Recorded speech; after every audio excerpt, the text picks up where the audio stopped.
Hey guys, Phil here back at the range St. Louis West. Today we're going to be doing something a little bit different. We're going to be installing this optic, the Crimson Trace RAD Pro, onto my Shadow Systems MR920P. Pretty simple process. One of the great things that I love about Shadow Systems pistols is how optics go onto them. So let's get into it. All right, first thing we need to do is get the slide off of the gun.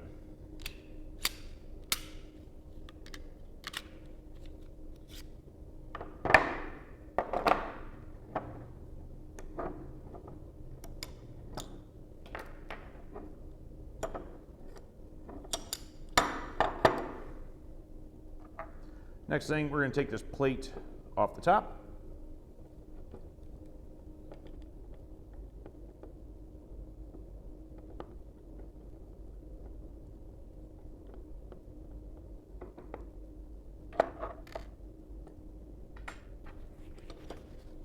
First things first, I'm just going to wipe off any of this factory grease, oil stuff that's underneath here.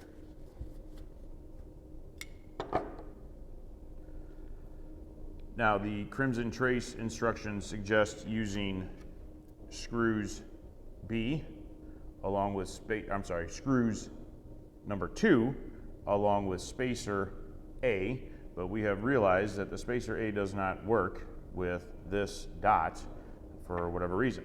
So we're going to use the B spacer in the front.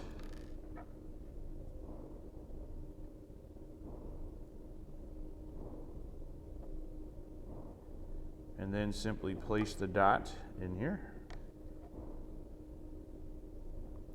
Once we get that in place, we're going to take our screws and add a little bit of blue Loctite. The blue Loctite is included in the kit from Shadow Systems.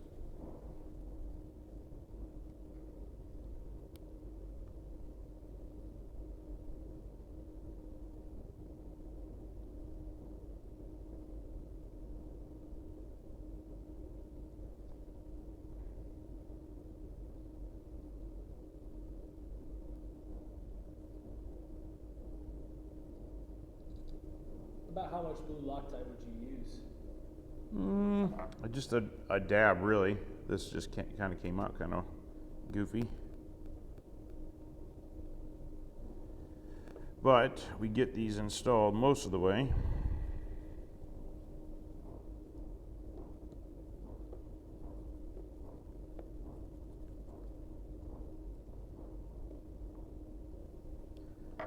So we get these installed most of the way. We leave a little space in here. We're going to add another dab of blue Loctite and then tighten them down.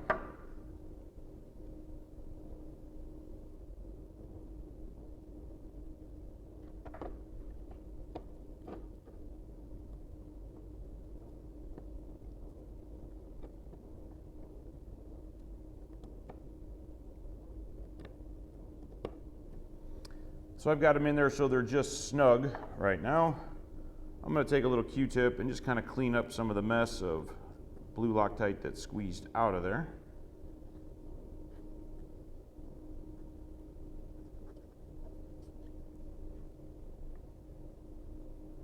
Now that those are snugged up, we're going to go ahead and torque these to 15 inch-pounds.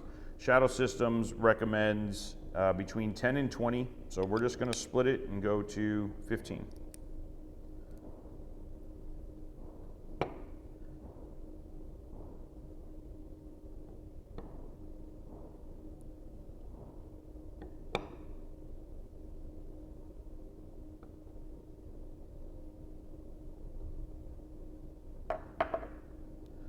Now that the dot's completely installed, next step will be to let the Loctite dry and then witness mark them. All right, one very important step to finishing the install is to witness mark. Witness marks allow us to know if the screws come undone. One of the cool things about this dot is that it has a top-mounted battery, but you got to be careful with witness marks that you're not marking from the screw to the battery cap. Because that could change depending on how it's tightened down. So we want to draw lines on this from the screw to the actual body of the optic So here, I'm going to go this way, draw a straight line here, and here, and then another one here, and here. This will tell me if these screws start to back out. If those lines don't line up anymore, I know that I need to come back in and retorque these screws. All right, obviously once we've got those witness marks on, just putting the gun back together. I'm just going to throw my recoil spring back in here.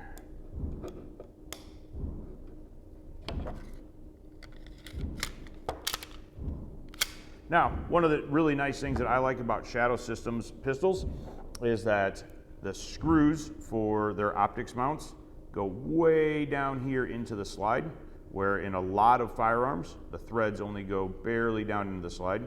These go way down here, all the way down to the bottom. Makes for a very rock solid optics mount.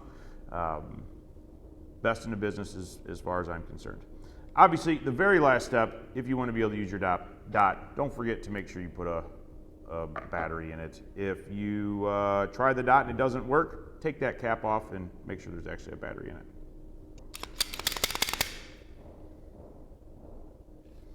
Looks good. Nothing like a fresh new dot on a fresh new pistol. As always, if you purchase a dot from us, even though this process is very simple, if you purchase a dot from us, we will install it for you for free if you don't feel like doing it yourself. The next step for actually completing the full install is bore sighting and zeroing. We're going to let this Loctite dry for at least 24 hours. And then we'll show you the process of bore sighting it and getting it on the range and actually zeroing the pistol. Thanks for tuning in, guys. If you have any questions, as always, let us know.